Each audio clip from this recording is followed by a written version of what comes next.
Start streaming. That big button says stream. Yeah, I don't know if you can, do you mind going to YouTube real quick and just double checking, or I can pull it up on my phone.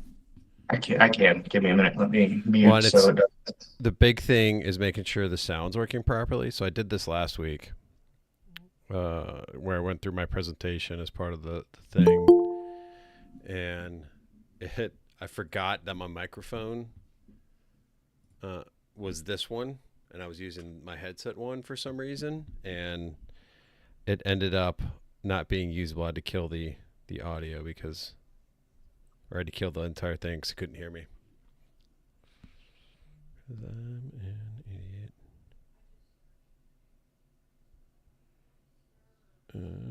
Ooh, I think we're live. Let's see if the sound works good. Hold on, make sure we don't echo here. Ooh, I think we're live. Let's see if the sound works good. Hold on, make sure we don't echo here. Yep, it's good. I think we're live. Let's see if the sound works good. Make sure we don't echo here. Yep, it's good.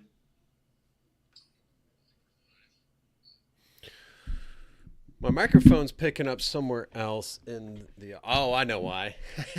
This is because I can mute in here, but the microphone's not muted. Let's see. All right, that's how I actually have to mute, is use my microphone if we're gonna mute.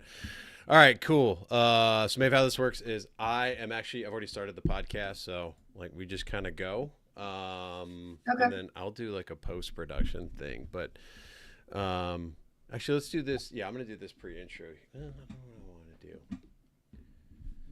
I'm still trying to figure it out. Yeah, we'll just kind of go. I mean, I think we kind of talked about security awareness a little bit with some of the stuff going on with Jeff at Virginia Tech. Like, I guess, how's your cybersecurity awareness month going so far? It's going pretty well. Not you, Jeff. I was talking about Maeve.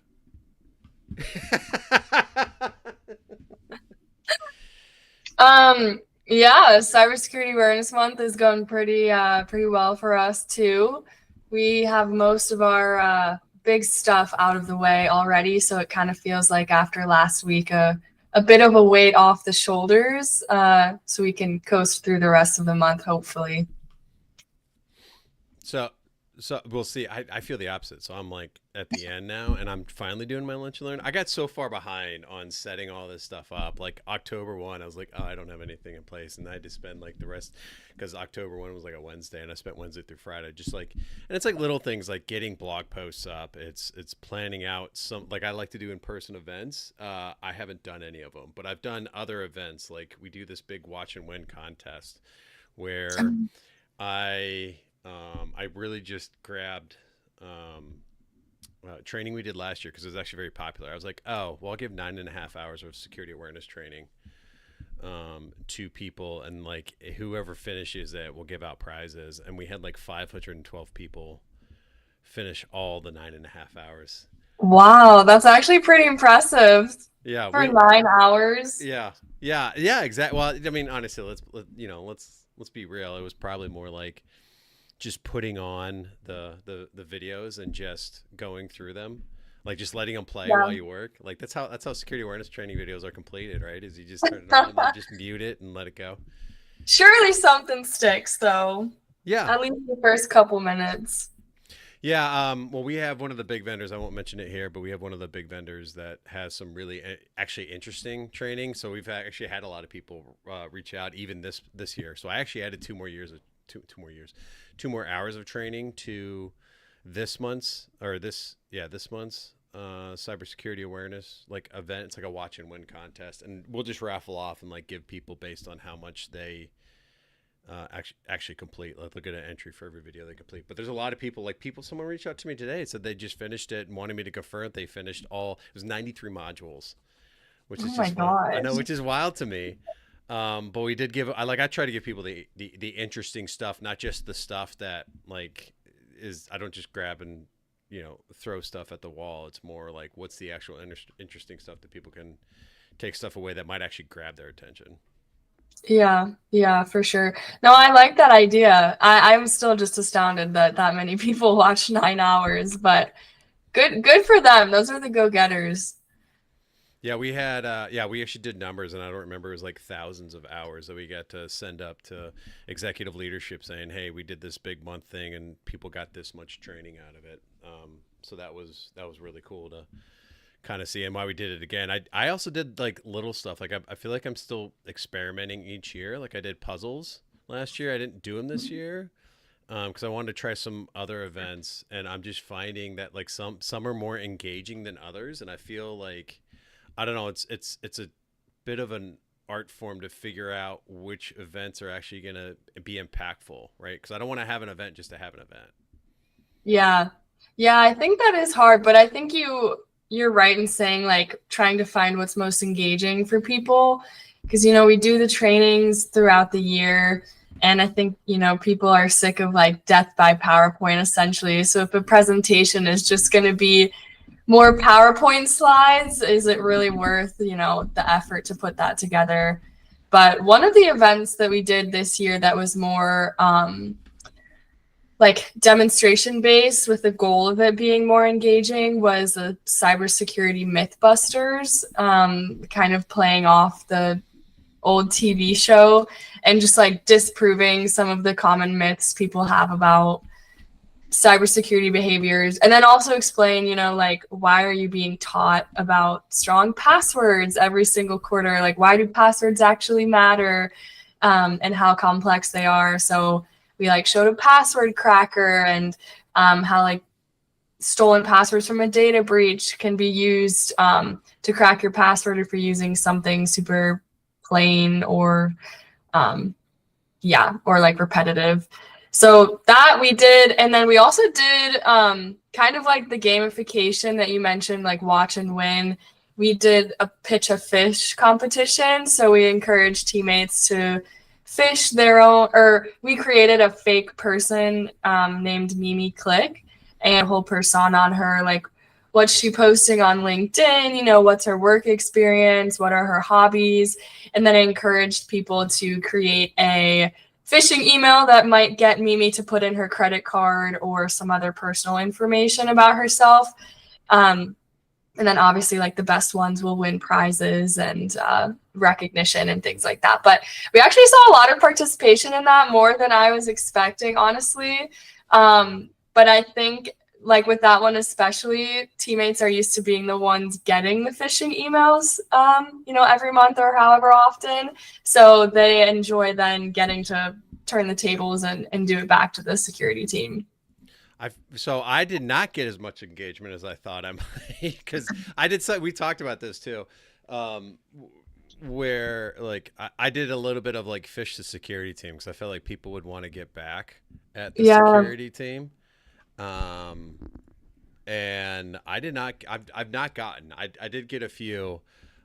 It's actually funny because the one that actually got some people was, hey, this phishing link isn't working for the security team. Fish the security team link was literally the email one of them sent in, and I was like, this is brilliant. This is absolutely brilliant. And I have found because we've kind of talked about this.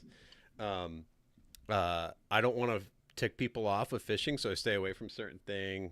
Open enrollment's going on. I've already had 2 people like reach, you should do an open enrollment fish, and I was like, no, we're not touching that at all. But I have found like getting them even with like something as simple as that, like the link, and I put a login page behind it, and people logged in from the security team. I ticked them off. I did. They were not happy with me that I got them with a fish, which made me feel kind of bad. But it's also kind of like they're a little bit tougher than your average, person, right? So I'm willing to go a little bit, not necessarily maybe financial or anything, but that was a really clever one. So yeah, I think it's such a delicate balance of how do I make my phishing campaigns believable without making people mad that they're getting them. So yeah, there's been a few that we've gone back and forth if we're gonna launch it or not, just based on the content. Right. Yeah, I also did a meme the CISO, so I grabbed a goofy picture of our CISO, and no one's really submitted to that. Kind of just talking about how bad this security awareness month is for me. I'm not really great at my job apparently. But well, I think it's hard. Like like you can have so many great ideas, but it's just a matter of like how do you get those out in front of people and actually make them want to participate. This is my third time doing a security awareness month. I think I've gotten a little bit better each time, but it's still a struggle, right? Like I got more engagement than I was hoping, but considering the size of my organization, it's really not not a huge percentage. So just got to take what you can get each year. Yeah, well, my boss likes the in person, and I feel like again, just because some of that last year, like even the in person stuff, it just took up time. Like as far Mhm. as grabbing the room, setting up the room, putting stuff. Like and what we did was we did like a come watch some security awareness videos. Again, these are really good security awareness videos, but we had people come in and wanted to do like a hey, let's have a discussion afterwards.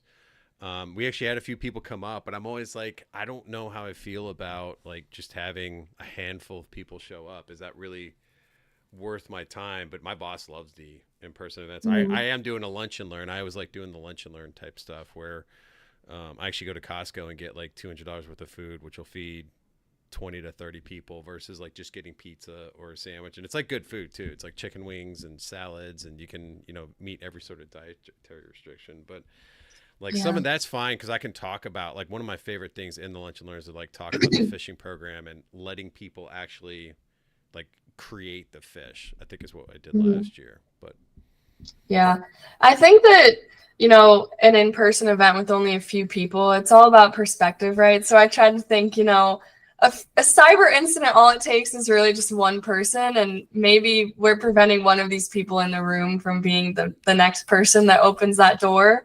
And then it's like it's a legacy thing too. So if someone comes and it's a great event this year, maybe they'll bring their whole team next year, and just hopefully year over year that number increases. But I definitely feel, when you put on an event and you only get a handful of people, it's definitely disappointing at first glance. That's all you have showing up. yeah, and I thought I'd be deeper into understanding some of the inner workings, like communications and sending out to people. Like I had to run everything through marketing last year, and this year they've kind of just let me run free reign with a lot of that stuff outside of events. But it's like, so okay, so here's a question: when you set up the events, are you just sending out a calendar invite, or are you doing like a registration form? Yeah. Well, kind of both. So I did the registration through Teams this year, Hmm. because we use Teams, and it was a it did not work well because there's lots of settings in Teams that you have to configure correctly, and then once you launch the meeting, you can't go back and change them. So I'm not sure if I'll be doing it that way in the future. But we normally do a registration link through Teams, and then if we have distribution lists or groups of people that we want invited, we'll like forward them the calendar invite that comes with the registration. And that helps us to track like how many people are willingly signing up for, this event. I think not to get too into the details, but how I'll do it in the future is just like set up a Microsoft form and then have a calendar invite and just add people to the invite because the meeting link was not working this year and it was causing all types of problems, which was disappointing. Well, see, that's what I'm talking about. Like those little things just add up, and I'm of two Mhm. minds, especially with like a lunch that I'm trying to figure out how much money am I spending on food, because Mhm. I don't want to spend a ton of money if I'm only going to have a handful of people. But some of these I've had 15, 20. You talk about free food, you can get people in on some free Yeah. food. And so like I don't necessarily want to just invite people with the calendar invite because then I have no idea versus if you register you're actually committing to it, so I know if you're going to be in person. I know 16, 20 people have signed up, and Yeah. You instead of could, inviting 200 people and not knowing who's going to show up. yeah. You could tell them, free lunch is only provided if you accept the invite or like respond back that you're coming and have a bouncer at the door, if Well, your name's yeah. not on the list. Gotta hire the physical security person to kick Yeah. someone out if they're no food for you. You didn't sign up. You Yes. didn't register. Yeah, I mean, because I've run other stuff. Not being a security awareness person, I was at a company where I did some kind of security awareness on the side. And one of the worst, I had food, but one of the worst things was I was like, oh well, people aren't showing up, and then like it like increased by 100% for one meeting, and I ran out of food, and people kind of like just were like, well, I'm not showing up, I'm gonna go grab lunch now because I didn't have enough food. I was down to like cheese and crackers. It was bad. So it's like I always try to err on the side of having enough food. So I don't know, like to me this is kind of what I want to talk about too, is just some of the logistics of it. Is just it sucks up more time. Like we have a popcorn machine. We bought a popcorn machine for security awareness. I remember you telling me that. Yeah. And so we would do this stuff, and I bust out this security awareness popcorn machine. Oh, I'll tell you, Copilot. I don't know if you have Copilot, but it does a really good job of creating posters. So now I'm trying to put my own customized posters up. So, for example, the popcorn machine, I have not popped it once this month. I popped it at least 3 times last year, but that's because last year, again, I held like an event each week. And here's the thing, you can pop the popcorn, it takes 2 to 3 minutes, but then it takes you 30 minutes to actually clean that thing out after you're done with the event, get rid of the popcorn, do all the other stuff. And it just adds up, and I feel like I'm just busier this year. But I filled it with Swedish fish, and I put up like a customized Swedish fish poster with like a security tip on it. Oh, nice. Yeah. So, and I did so it's like, doing little things like that, it's like, oh, this should only take 30 minutes. And then 2 hours later, you're still, trying to work through some of the stuff or get it set up or get cleaned up. Yeah. And I feel like that's kind of how, I'm 100% dedicated to security awareness. And I know that you have a lot of other things on your plate. So I start planning, like, initial conversations start happening like in June about like who needs to be involved, like what kind of ideas do we have, like knowing that I still have, fishing campaigns and trainings and other things to do throughout the rest of the summer, that I got to start thinking about it early. And yeah, so it's a process to get all of the details finalized. I still feel like October I'm kind of running around with like my head cut off, but I've also gotten really good at saying no. So like if someone comes to me in September with new projects or ideas, I'm like, after October, like we gotta put a pause on it for now. Sorry, I got stuff going on. No, you're good. Let me mark that. Yeah, that's ideally what I want to do, is like start it early, but it definitely, I don't know. I also told my boss, I was like, I'm not burning. I feel like I was burned out last year too at the end of the month. And then I got to send out all these, I sent out like 17 packages for prizes. So I spent most of November just shipping out boxes and pulling together stuff for it. Cause that's actually a big focus of mine this year, has been we want to do more swag. So we did some swag last year. Vendors like that you work with are really great cause they have a lot of swag. So my cube is just packed with like vendor swag right now, but I want to get, that's smart. Yeah, but I want to get more like internal like swag that we can hand out for some of this different stuff. So, and that's I was like, I really don't want to be shopping on this website right now. Like, I don't know what it was. It was like cool, but it's like it's almost like decision overload. Like there's so many different options that you can choose from, and it's like what will people actually want? Because I don't want to also just buy stuff to just throw at people. Yeah, people love the free stuff. People love swag, and people love food. It's kind of interesting because I always have a hard time getting the like fun swag, right? Like spending money on the things people don't really need. So I always end up erring towards like, we get like microfiber, like screen cleaning cloths or like sticky notes or pens. I wish I had something. I don't have anything on my desk right now, but just something that's more fun or more like work related. And then we try to do like one fun item that's smaller, but those are always a hit. And then we try to get some sort of like branded item for our security teammates too, just as sort of like an appreciation during October. Security Awareness Month is about making the security team's life easier. So this year we're doing like a lunch for them too. Just to kind of recognize them. I hadn't even thought about it from that aspect of actually, I guess, I don't know. It's kind of like Nurses Week or Teachers Week or Firefighter Week. Is that kind of what you're saying with the?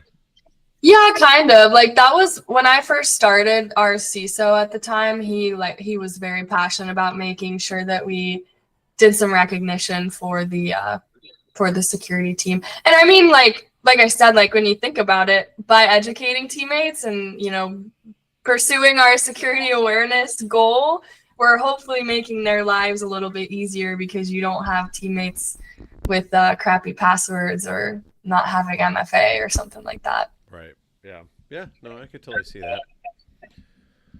Um.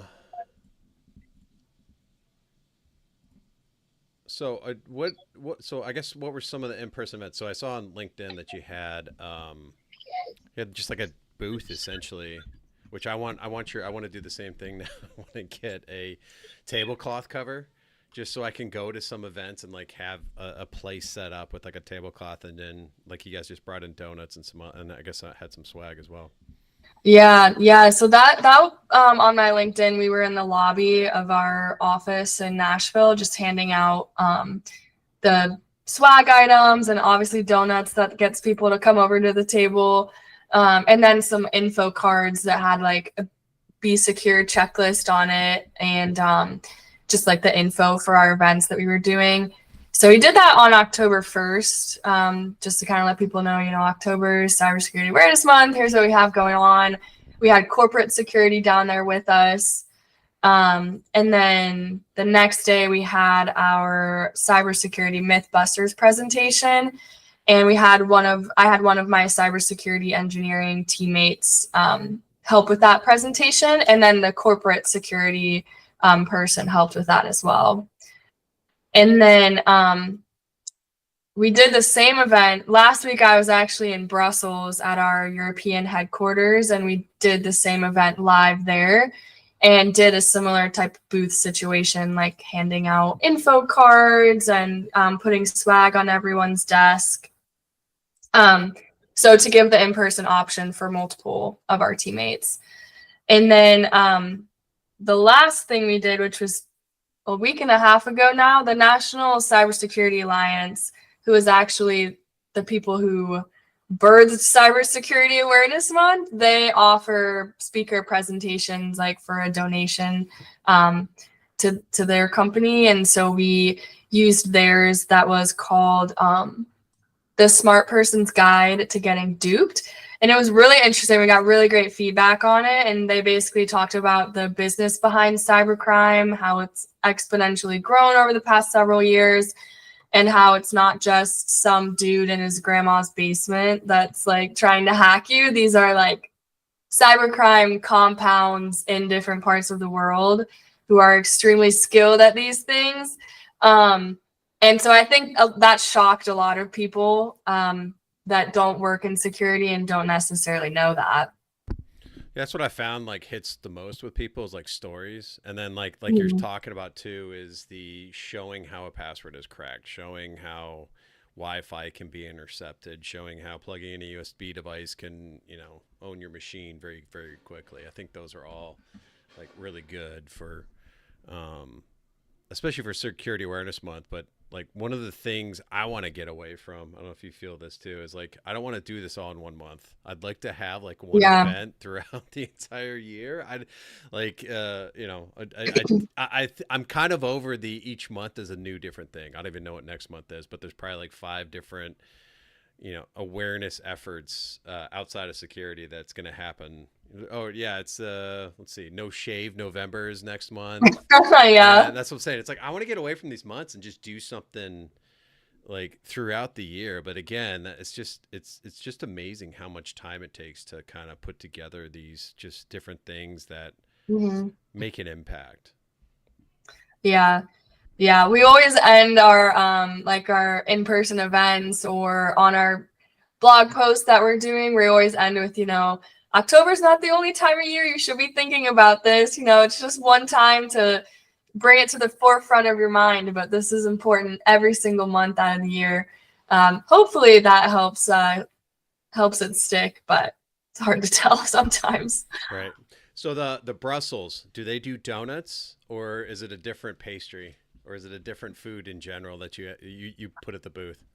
We didn't actually have like real, like we didn't have donuts or pastries or anything. We had some candy from there, and then I brought Smarties and I brought Nerds, like individual package Nerds, because I know like in the US when someone comes and visits us, I love when they bring candy that we can't get here. And so I was like, I actually asked ChatGPT, I was like, what's some candy that you can't really get in Belgium? And I wanted to connect it. I really wanted to get Swedish fish because I wanted to connect it some way, but those don't come individually packaged. And I was like, no one's gonna like be dipping their hand into a bowl of Swedish fish. So I got Smarties, like because if you're smart, you are cyber secure, and then Nerds, just because again, you know, cybersecurity, cybersecurity nerds. So that was a hit. People loved that. The swag and the candy off the shelves. Didn't come home with any of that.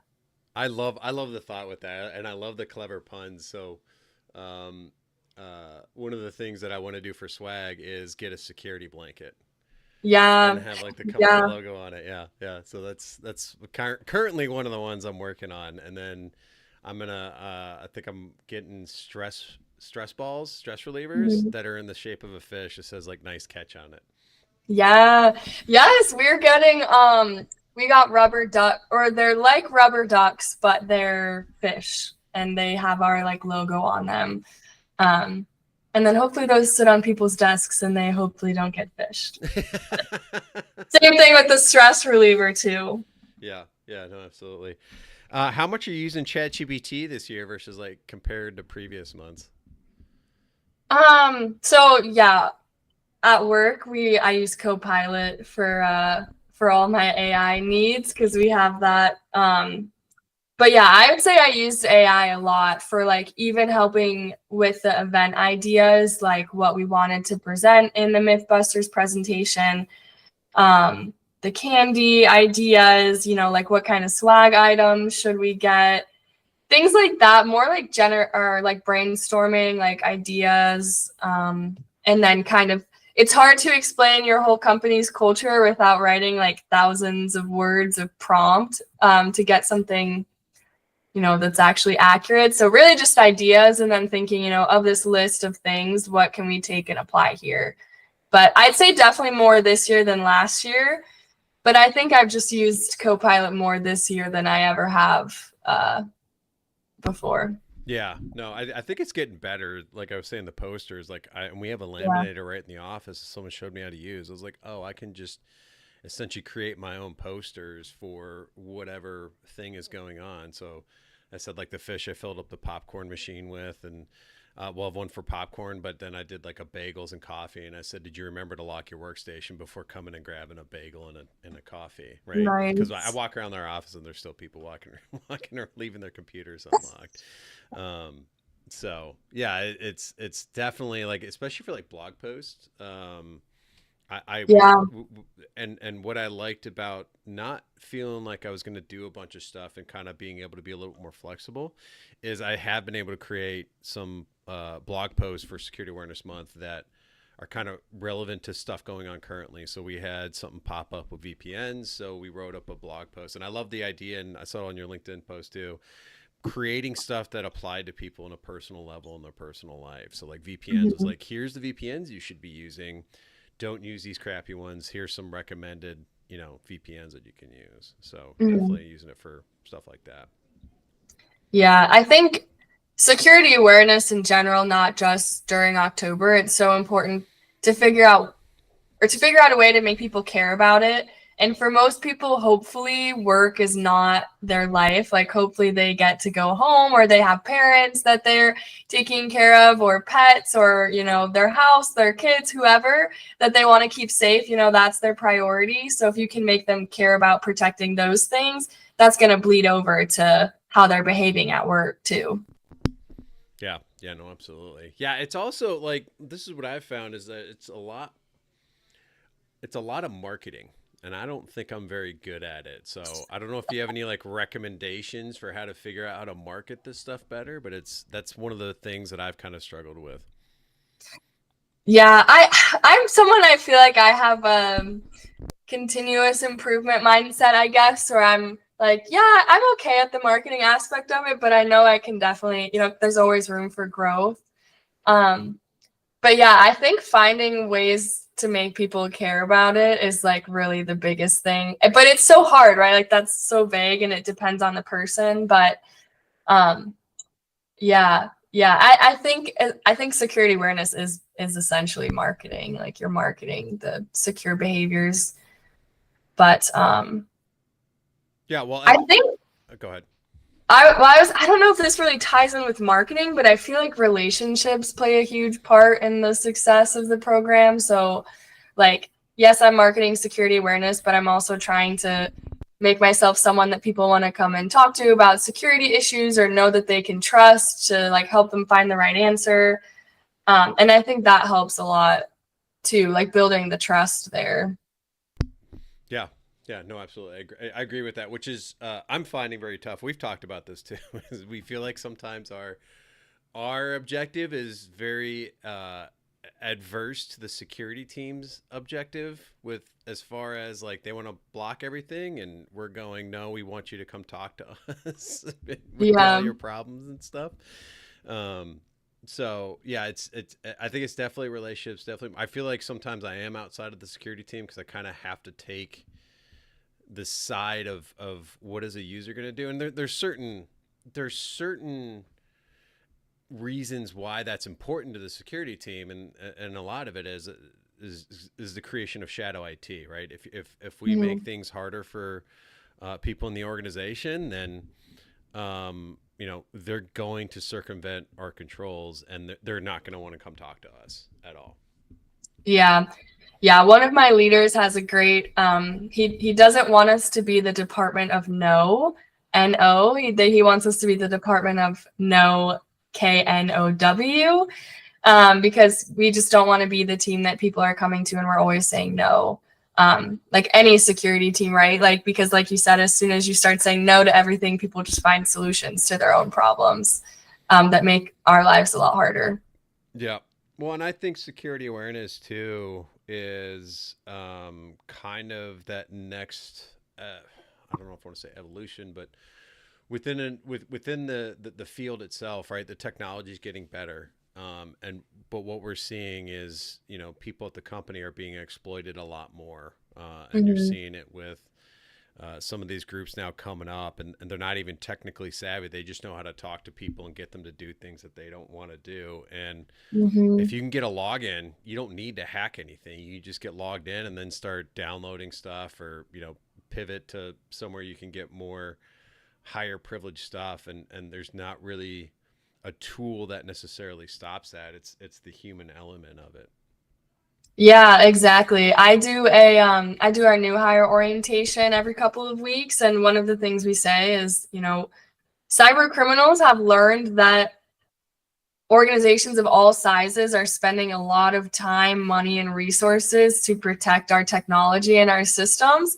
So it's much cheaper and easier for that cyber criminal to target you as an individual. You're much more likely to hand something over than however much we're putting into our technological defenses. So that's something we try to share. Like again, back to the like cybercrime compounds, like these people are just trying to play with your emotions. Like that's what they're trained to do. And getting people to understand that, they can be a target for those things, regardless if you're top of the food chain or like you just started 2 weeks ago. Like you have a password, so you're a good target for them. Which sounds scary when you say it out loud. Like I hate sounding Yeah. um so negative, but So dark. yeah, yeah. That's a fine line too in security awareness. Like how do we educate people without Freaking them out. telling them the sky is falling? Yeah. Yeah, I hadn't even thought about that. I try to take the optimistic view of like, yeah, if you do certain things, it can. But that's the other thing, and I want to write a blog post on this around.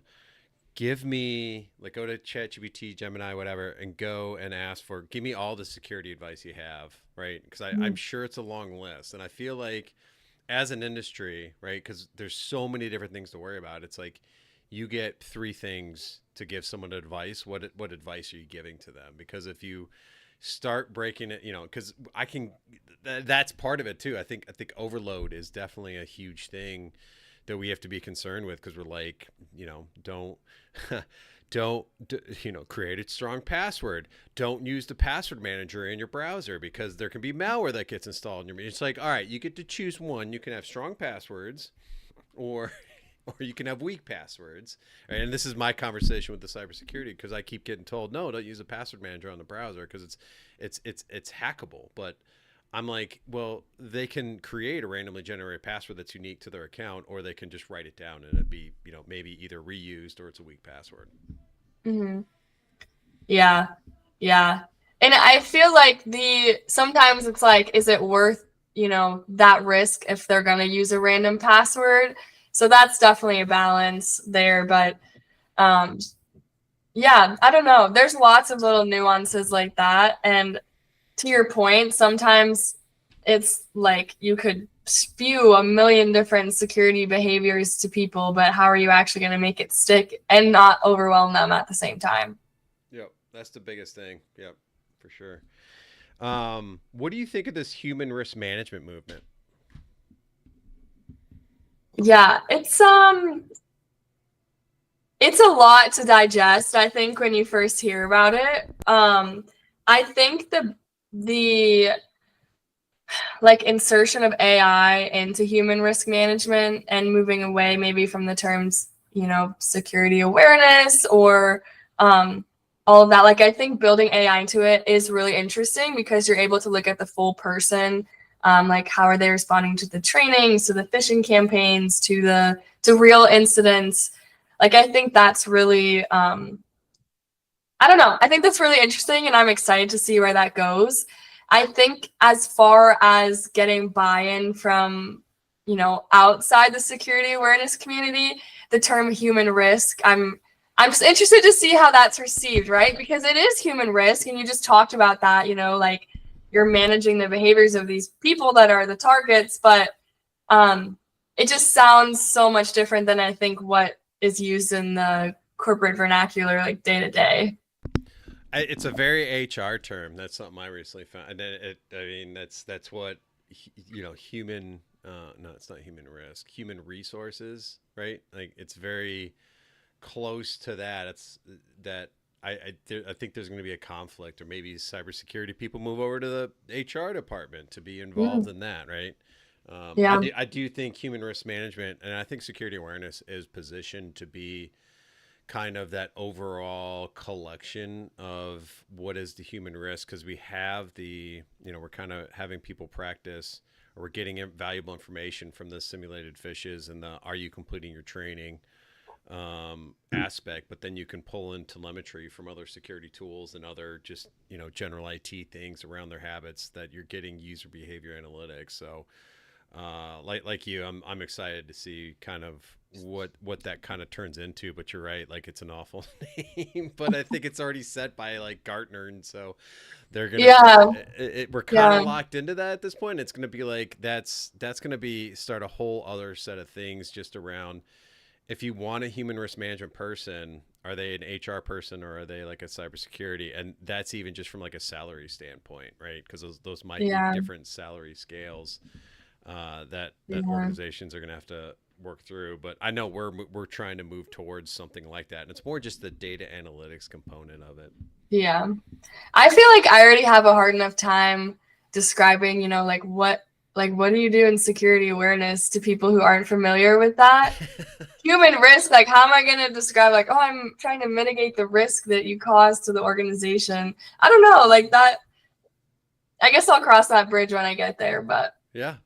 No, that's a good point too. I like to align security awareness with situational awareness, because I think that helps people kind of see some of that stuff, particularly in whatever they are, right? You have to pay attention to certain aspects of your job. That's just the same thing with cybersecurity, is being aware of the situation, understand the context, and figuring out the best way to respond to it. Right. Cool. Any last thoughts or anything, last ideas around Security Awareness Month? I don't know. I don't think so. I feel like I don't know. I think that it's a good, like we talked about, it's a good time of year to focus on cybersecurity, but the ultimate goal out of that is to try to get people hooked on it for the whole year, no pun intended, but to try to get them like buying in the whole year, like get them to join our communities and like tune into our pages, try to make it interesting, right? So I feel like, you know, even though you feel like you're behind, like every little thing you do is going to make a difference for at least one teammate. So I think I would encourage, like, if there are other people listening who are worried about, you know, I don't have resources to do a full-blown cybersecurity awareness month with events and, you know, blog posts every day or anything. I think just like start with what you can and let it, you know, let it naturally grow, because whatever you can do, you know, is going to impact at least someone. If not, it's going to help you know what to do better in the future. So I would just use it as an opportunity to reach teammates, even if it's just one or two.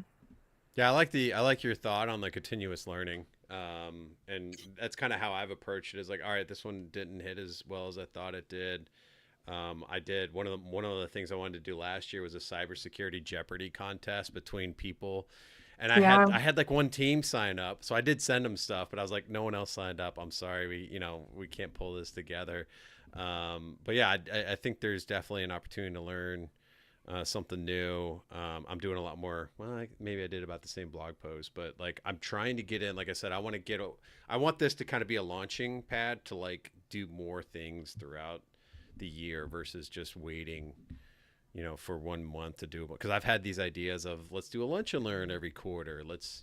So I'm hoping this is that launching point. One of the other things that I've been wanting to start since the beginning of the year that I'm finally doing this month is starting a security advocates program, where I'm going to pull people from outside of security to come in. We'll meet once a month for about an hour. I'll talk about kind of some, and then hopefully get feedback from them on some of the different stuff going on out in the field. Because to me, we have 26,000 employees. It's like I can't touch everyone. To your point, it's like I can't touch everyone, but maybe I can at least start opening up that communication and kind of spread some of that cybersecurity awareness. Do you call it cybersecurity awareness or security awareness? I call it Cybersecurity Awareness Month. Okay. But technically, like, I do IT security awareness. But it's actually like different cultures. Like information security is very different than cybersecurity. Like with what you're protecting. So I just normally say like IT security. But I wanted to make a point to what you said about your security advocates program. We have something that's more like ad hoc, like it's not formally structured, and maybe this is true for you, maybe not, but I find the people that are willing to be security advocates or like champion your security messages back to their team, they all have some story that makes them care about that. So you talked about the importance of storytelling. All those people, like, they were either around at a company when a huge cyber incident happened, or they have a parent that was scammed out of however much money. Like, they have some personal reason that they care about this and want to use their time at work to talk about cybersecurity. And so it's important to find those people that have actually felt the impact of not being, aware of the secure behaviors. And I don't want to say using those people, because you're not, but you're teaming up with them to, further your mission and also help them and their teams, be smarter in that area. Yeah, no, that's great. Like, yeah, that's what I try to use is the stories and like, to your point, it's also understanding what are people outside of security concerned with. And so I think that will help with some of the focus on some of the, I guess, advice or information that we can provide people so that they have, can kind of keep it top of mind throughout the year. Right. Yeah. Cool. Anything you want to plug or anything final you want to mention? Not really. I'm on LinkedIn. I sometimes post security awareness content, but mostly it's just updates from what I'm doing at work. But yeah, I think that's about it. I'm very grateful to have been on this podcast. It's fun to talk about what I do at work, to some degree. So, yeah, and Cybersecurity Awareness Month is like a highlight for me because I really do enjoy it, and I get to talk to a lot of different people across my business and across the industry. So it's a fun time for me. almost done, so I'm happy about that though. Yeah. Yep. Yeah. If you're a national or even a security awareness community, hit us up because we like to. This is some. I've been in the cybersecurity field for well over 10 years now, and it is just kind of interesting to because we met not we met last year. Yeah, last year at the SAN Security Awareness Conference, and it's just security awareness is just an entirely different community from the cybersecurity field, and I don't know that that's necessarily a good thing, but I know you and I are trying to meet more people within the security awareness so we can talk about this kind of stuff. And Yeah, for sure. Yeah, it's been nice. I think we get lunch maybe like once a quarter, but just to talk about some of the pain points and to know, oh, I'm not the only one that's feeling this way, or to get ideas too. It is really beneficial to have a connection. Yeah, no, for sure. Well, Maeve, thank you for joining me to discuss Cybersecurity Awareness Month. Yeah, for sure. Thanks for having me.